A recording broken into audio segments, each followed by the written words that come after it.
Welcome back, everyone. We're diving into Genesis 10 today. It's one of those chapters people tend to skim over. A lot of folks think it's just a genealogy. Yeah, a big list of who begat who, but there's so much more to it. It's like a blueprint. Oh, I like that. A blueprint. Yeah, it shows us the spread of humanity after the flood, how different people, groups, and nations, emerged. It lays the foundation for so much of what unfolds throughout the rest of Scripture. Okay, so we start, obviously, with Noah's three sons, right? Shem, Ham, and Japheth. Right, and their descendants. They become like the major branches of humanity, at least according to Genesis. Exactly. And each branch has its own unique story to tell. So let's start with Japheth. Sounds good. His line includes names like Gomer, Magog, Madai. Familiar names to anyone who's studied ancient history. Totally. And it's amazing how these biblical names connect to actual people and places in the historical record. It's like piecing together a puzzle. Each name gives us another clue about the past. There's this part about Japheth that always gets me thinking about, ancient trade routes. Oh. Yeah, it says one of his sons, Javan, had sons named Elisha, Tarshish, Kittim, and Dodanium, and those places are all around the Mediterranean. Ah, suggesting early seafaring and migration across the sea. Exactly. Imagine, even back then, those connections across the Mediterranean. Incredible to think about the impact those voyages must have had. Those early seafarers, spreading culture and knowledge. Okay, let's shift gears. Let's talk about Ham's descendants. All right. Now we're getting into some really significant figures. We are, and one of the key figures in Ham's line is Cush. Absolutely. And then from Cush comes Nimrod. Oh yes, Nimrod. Described as a mighty hunter before the Lord. Which implies much more than just, being good with a bow and arrow. Right. There's a sense of power, of authority associated with that phrase. Like he's a dominant figure. And in fact, he essentially establishes one of the first kingdoms after the flood. Exactly. Genesis tells us he founded Babel, Erech, Akkad, and Calneh, all in the land of Shinar. And then he goes on to build Nineveh, Rehoboth-er, Calah, and Rezin in Assyria. That's a lot of cities. It's a building spree. Nimrod's not just hunting, he's building an empire. It makes you wonder about the legacy of those early empires. How do they resonate with power dynamics even today? Oh, that's a good point. But it's not all about empires with Ham's descendants. We also have Mizraim, whose line is associated with Egypt. Right. And Canaan, whose descendants settle in the land that becomes known as Canaan. So much history there. It's like the writer is setting the stage for the conflicts and alliances that will play out over generations. It really is. Okay, time for Shem's line. All right. This one's particularly interesting because it leads to Abram, who later becomes Abraham, the patriarch of the Israelites. Exactly, setting the stage for much of the Old Testament. But there's a lot to uncover before we get to Abraham. There's so much more to explore in Shem's family tree. Absolutely. One name that stands out is Peleg. Peleg. Now, his name means division, right? That's right.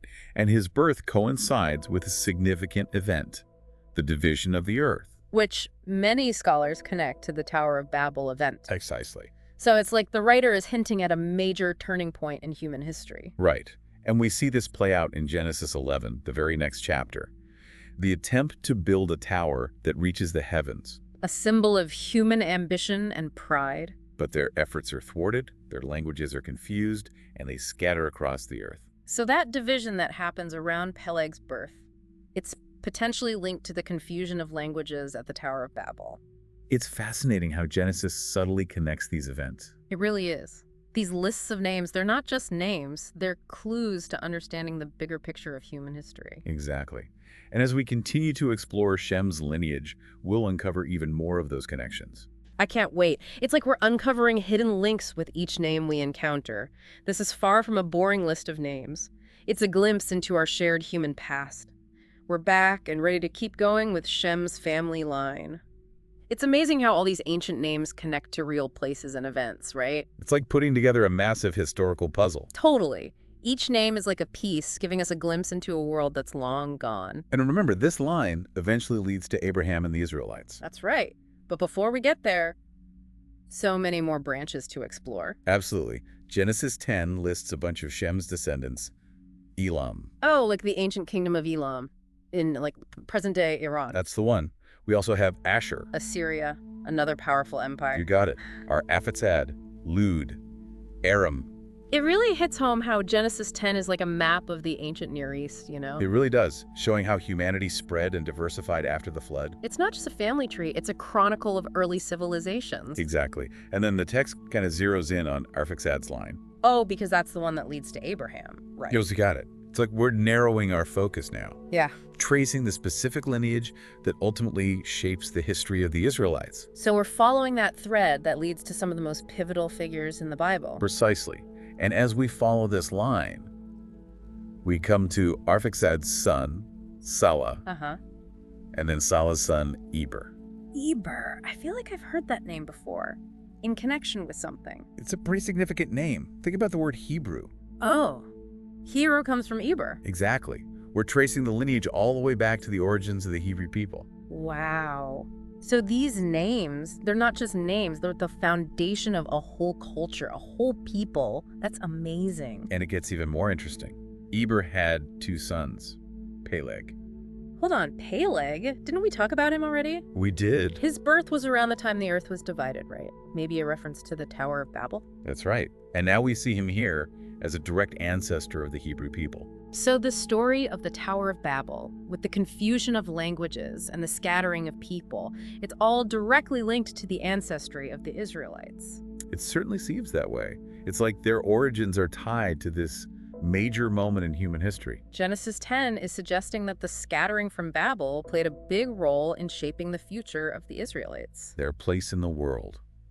It's fascinating to consider the impact of that event. It makes you wonder, right? Did it contribute to all the different languages and cultures we see today? Big questions. It's definitely something to think about. Okay, so we've talked about Peleg. What about Eber's other son, Joktan? Ah, Joktan. He had a big family, 13 sons. Wow. And their names are listed in Genesis 10, verses 26 through 29. Okay. And these descendants, they're associated with all sorts of regions and people groups. So even within Shem's family, we see this theme of migration and expansion. It's like the text is showing us how humanity kept moving, settling new lands, building new communities. It's a great observation. Genesis 10 is more than just a genealogy. It's a record of those early migrations, the rise of civilizations, and how distinct people groups developed. You said it.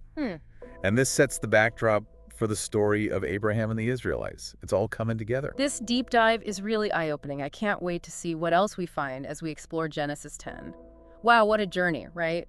We've traced the lineages of Noah's sons, explored the rise of ancient civilizations, and it's amazing how all these pieces fit together. Genesis 10 is so much more than just a list of names. I know, right? It's like Yeah. it lays the foundation for understanding the whole world of the Bible. It provides that panoramic view of the ancient world. Exactly. We see how humanity spread out, how cultures developed, even the seeds of conflict, the beginnings of empires, all in these few verses. It highlights how the Bible is, one big story. One unified narrative. Exactly.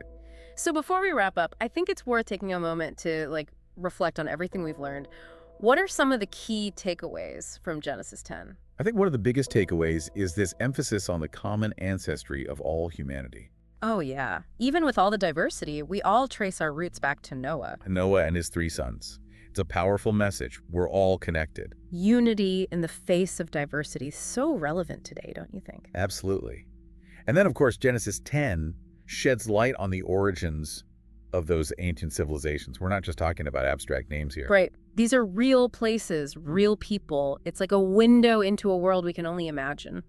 Genesis 10 gives us a glimpse into the past, and it also emphasizes the importance of migration, Oh yeah, the descendants of Noah, they dispersed all over the earth. establishing new settlements, new cultures. Human history is a story of movement, and it's a story that continues to unfold today. It does.